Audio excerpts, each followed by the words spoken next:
I'm Özgen. And I'm Daniel, and welcome to Art Talks for Beginners. If you're wondering whether a painting is by Da Cortona or Di Cosimo, Then you're in the right place. welcome. Welcome.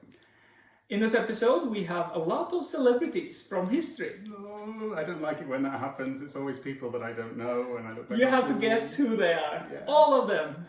Jesus? That's Now, as usual, we start with Daniel. Tell us what you see, Daniel. Okay, let's have a first look through this painting. It's a busy one. Lots of characters and lots of people to look at and distract you. But my general feeling is it looks like they're on a stage, perhaps. It sort of feels like a theatre that you're looking in, maybe, too. But then inside the frame, then it's like maybe a temple, perhaps, or like it's an inside of a very grand building. I see there are lots of people writing. When you look closer, there are people looking at documents and writing in different places. So maybe Reading, that's writing, important. these kind of things you see a lot. Yeah, And what is the main focus? the main Of the focus. when you look at it, what is the first thing you see in the painting? Yeah, these two characters in the middle. I Exactly. guess Exactly. that's the stars Yes. of the scene. These are the stars of the painting. Right.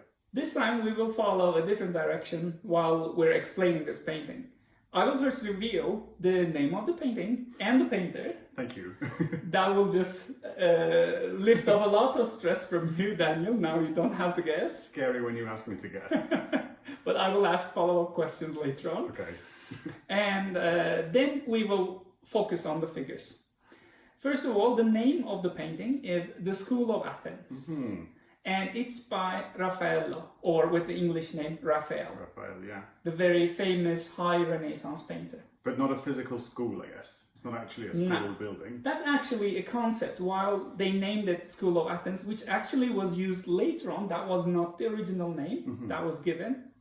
That piece is basically representing philosophy.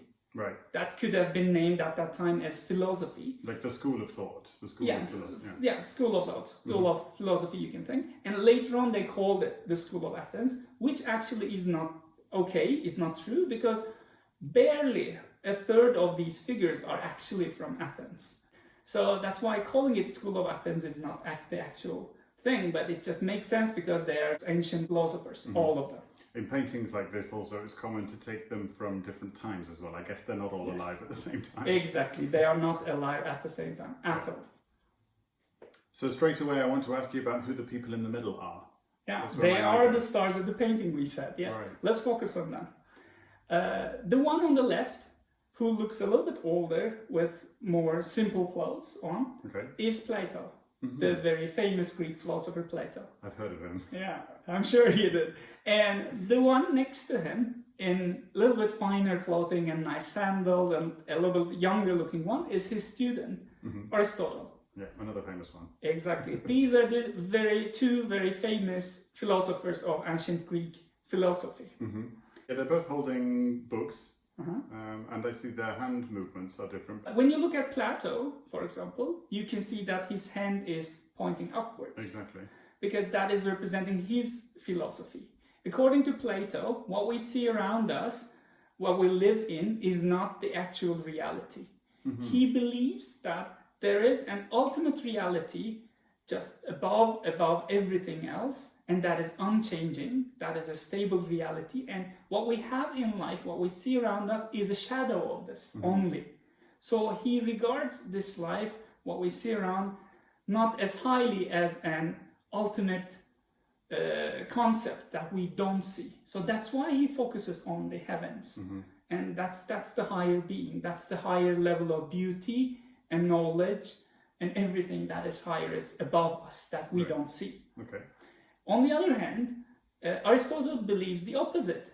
He says that everything we see around us, that we can see and smell and hear and touch, are the actual reality. The life we live around, we have around us, is the actual reality.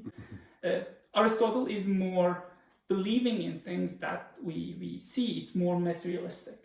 And Plato is more spiritual. Right. We can think in a very, very simple way, of course.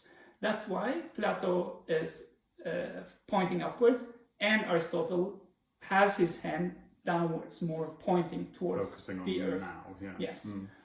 And they have their own books in their hands. Plato has his book Timaeus in his hand. When you get real close, you can see the names written on the books. Don't kill your eyes though. I can't zoom in anymore. And Aristotle has his own books, Ethics, in his hand. So Raphael used these books and how these figures look to create the difference for the viewer to identify these two figures. There's something interesting is that when you look at Plato, you see that he resembles one of the other celebrities we know from Renaissance, Leonardo da Vinci. Raffaello took example from Leonardo a lot. He was very much impressed by Leonardo da Vinci. They lived at the same time, at the same period. So Leonardo was a super big celebrity. A-list. Yeah. So that's why Raffaello took example from him and I'm very impressed, and he placed his portrait for Plato, which is the main figure here. Okay, so we know who two people are in this whole painting, but there are about 500 others. Yeah, there are other people. Let's focus on them. We will start with the guy that is on the steps. This one is Diogenes, and he is the founder of Cynicism. He's the founder of the Cynic school. He basically lived in a barrel on the street, and he rejected everything, and he criticized... In a barrel? Yeah, in a barrel on the street, and he was super poor, and he rejected earthly things, and he thought the government, something related to the state, were corrupt. So he rejected being a part of that society, so he was the first cynic. So that's why he's represented like this. He looks so relaxed. I thought I expected him to have some grapes and some wine or something. That's why. That's why. He's like a little bit relaxed. He has taken himself out of the societal rules, you can say. Yeah. So he's Diogenes. And he lives in a barrel. Maybe that's why nobody else is around him. Maybe he smells. And the next one we'll focus on is on the very right-hand corner, right bottom corner. There's a group There's a group. And the one in the middle with bald head, leaning forward, and he's measuring something with a compass. Yes, with a compass on some blackboard. Yeah. And he has students around. That one is Euclid. You might have heard them from geometry, mathematics classes. He has a Euclid theorem. My inner engineer started to talk about now. My inner idiot is really coming out here. No, so he's Euclid. He's very famous in geometry and mathematics as well, on top of being a philosopher. And this one represents actually Bramante. Bramante is a very famous architect of the High Renaissance time, and a very good friend of Raffaello, who helped him come to Rome and get this commission. Bramante is the ultimate supporter of Raffaello, who is basically like an agent to Raffaello. He supported him so much. He took him to the nicest circles he can join. Exactly. Good network takes you to right places. Like and Bramante, a little bit like his agent, like his manager. So that's why Bramante is given this nice role of Euclid here. Behind Bramante, we see four figures. The one in white clothes that holds a celestial sphere is Zoroaster. Zoroaster is the founder of the Zoroastrianism, is a religious belief. So that's why he has a celestial sphere in his hand. Next to him, just across him, the face we don't see is Ptolemy. Ptolemy is the father of geography, and he holds a sphere of earth. In the back, there are two figures just standing next to each other. The one looking a little bit slightly to us, making eye contact with us, is actually Raffaello himself. But he painted himself as the very famous ancient Greek painter Apelles. Apelles is the most famous Greek painter. We have nothing left from Apelles to today, but his fame. Next to him, he puts the rival of Apelles, Protogenes. And he paints his teacher, Perugino, as Protogenes. There's a little bit of a dig here. I'm starting to sense it. Yeah, you're my rival, but you're not as good as I am. So that's the right-hand side figures. How about on the left? There's lots of people to look over here. Yes. Any names I'll Lots more celebrities. The one we will focus on first is the one in olive green robe, left to Plato. And this one we recognize from old Greek or Roman busts. This is Socrates. He comes before Plato. He's the ancient philosopher. He's a famous one. Yes, a famous one as well. Just opposite him, the one in shining armor is Alexander the Great, another ancient Greek celebrity. A famous name, yeah. Very famous. We can also see on the left bottom corner, there's a guy in blue with wine leaves as a crown. Yeah. Around him is Epicurus. He has his own school. And the one at the very corner, kneeling with a yellow robe, gold, gold yellow robe, is actually Anaximander. The one above him is Averroes, a Muslim philosopher from Andalusia. Okay. And they are leaning and they're looking at these two other figures in the front. Mm-hmm. The one in white and reddish clothes, a little bit bald, with curly beard, writing something. That is Pythagoras. Yes. He's a famous Yes, exactly. He's also another. Guy. Yes, exactly. Next to him, just behind him actually, you see another guy showing you a blackboard that has a U-shaped tube with liquid in it. You see that? Yeah, it looks that's Archimedes. You know, he's a famous one who said Eureka and discovered the buoyancy and how water displaces. Next to Archimedes is Parmenides, and next to him, sitting at the desk, is Heraclitus. We will talk about him later on. I don't know those ones. Okay, Daniel, let's focus a little bit on the environment. What do you think about the architecture? I think it looks like it's made of marble and looks very fancy. Yes, but it does. I was thinking about how my eye is drawn to Plato and Aristotle in the middle, and I think it's because of all the arches. Yes. There are lots of embedded arches as you go down. That attract your attention to the middle. Exactly. It's like concentric arches taking you towards the middle. This architecture is a church architecture basically, and it's a Greek cross. So it's like a square, so like two crosses, the two lines that intersect each other in the middle, so it's very symmetrical. Equal length. Yeah, equal length. Right. And that is thought to be a symbol to create some similarity between pagan religion and Christianity, taking like this... a bridge. Yes, a big bridge between taking this pagan architecture and making it Christian, because we also know that there are churches based on Greek cross. And the most famous one at the time when this painting was done was the St. Peters Basilica. That is in Vatican today. And St. Peters Basilica was being rebuilt at the time Raffaello was painting this.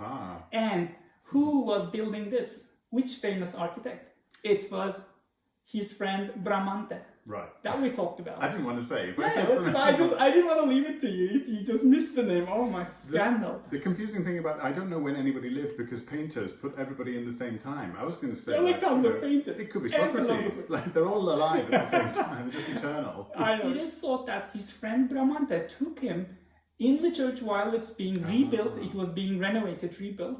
And he has seen the design. Okay. Because the church wasn't ready at the time he was painting this. Right. But it looks very much like it. When you go to St. Peter's Basilica, you see that. So that's why they thought like Bramante helped them fix the architecture and show them around. That's so then interesting. When it's first displayed, I guess it would be like in maybe good timing with the opening of the... Most probably.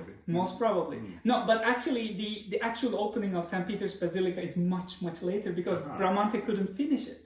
It was Michelangelo who finished it. Right, that's what I wanted to say. Yeah, and on top of these, we also see a meander on the very outer arch of the painting you see around.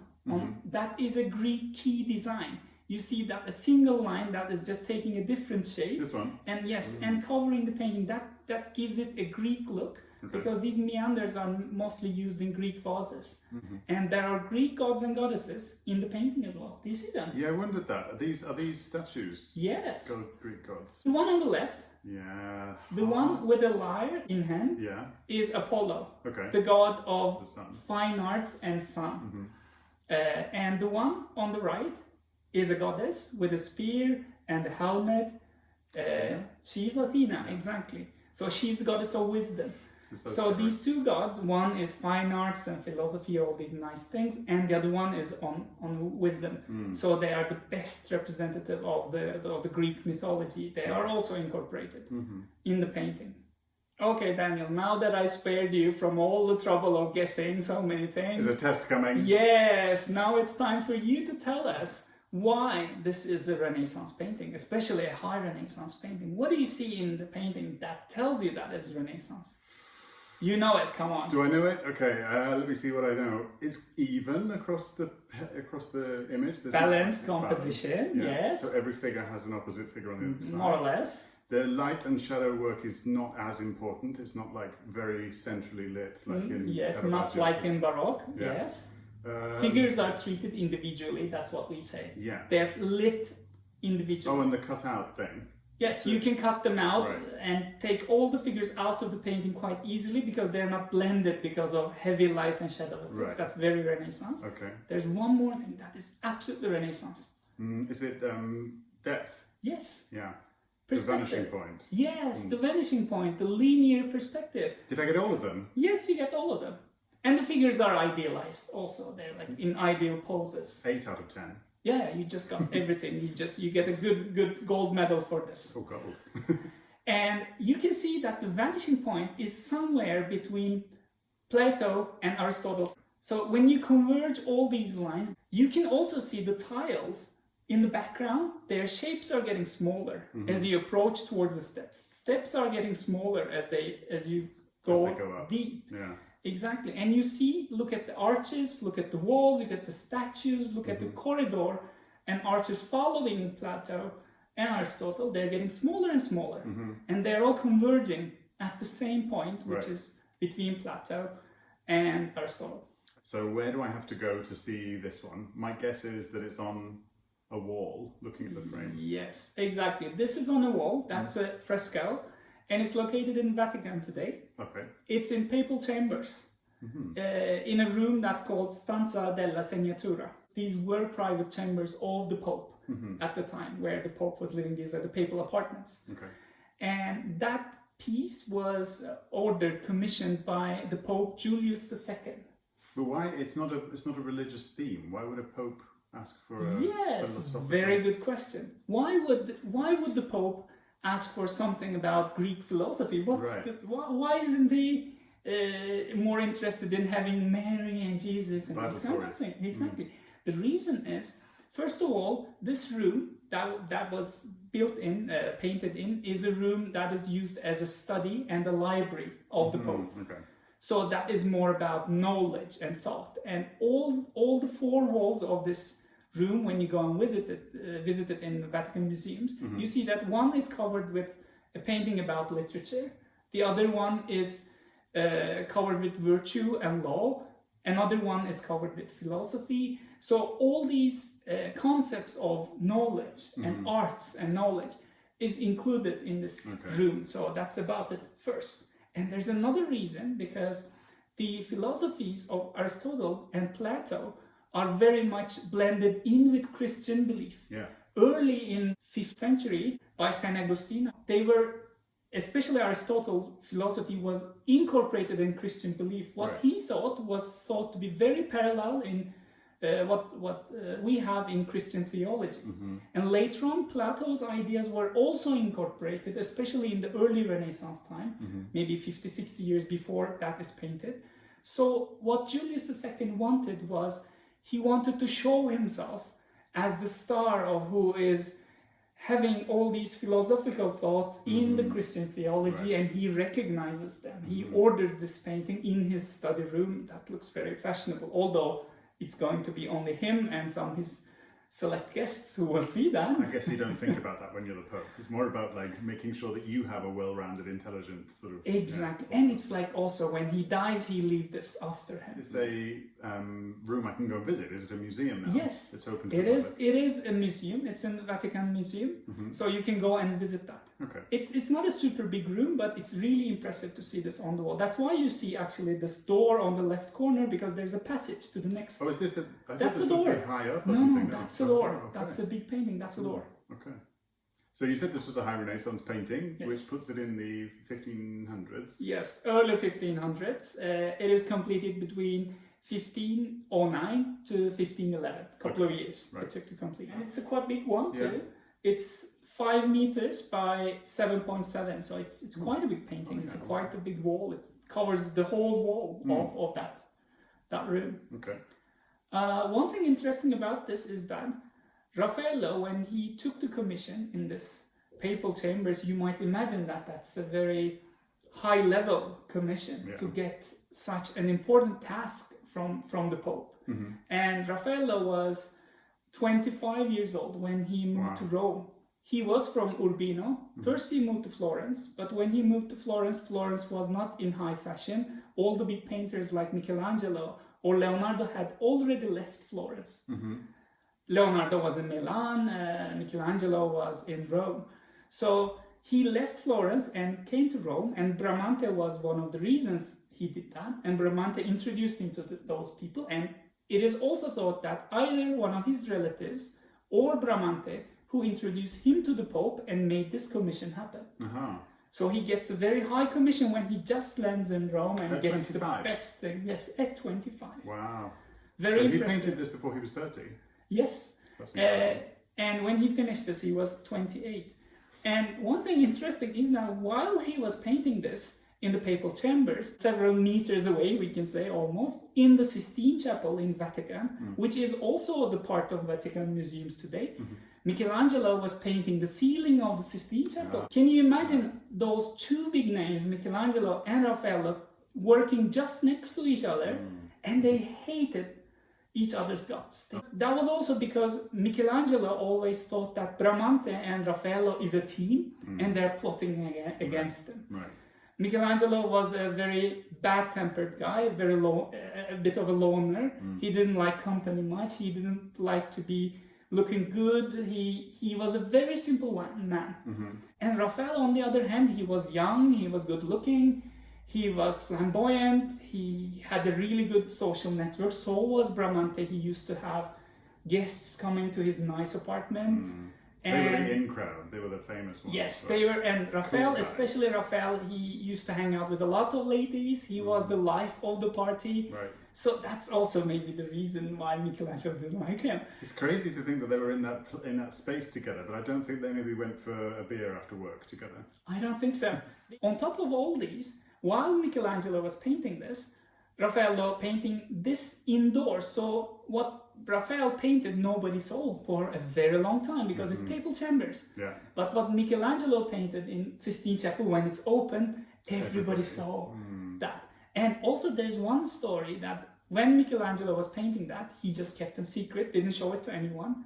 But when it was half done, it was shown to the Pope and some of the people around him. So it was also thought that Raphael got in through Bramante most probably and saw what Michelangelo painted there while he was painting School of Athens. So he was impressed so much with what Michelangelo painted in the ceiling. He was very much inspired by him, and he also added the figure of Heraclitus as Michelangelo. And when you look at it, you can see that it looks a little bit extra there, like it sticks out a little bit, added in. You can feel that, and that is why. That's all for today on Raffaello's painting, The School of Athens. Thank you very much for watching us. Stick around for more people living in barrels. Oh, you really love that one. And stay tuned for Art Talks for Beginners. Goodbye. Goodbye.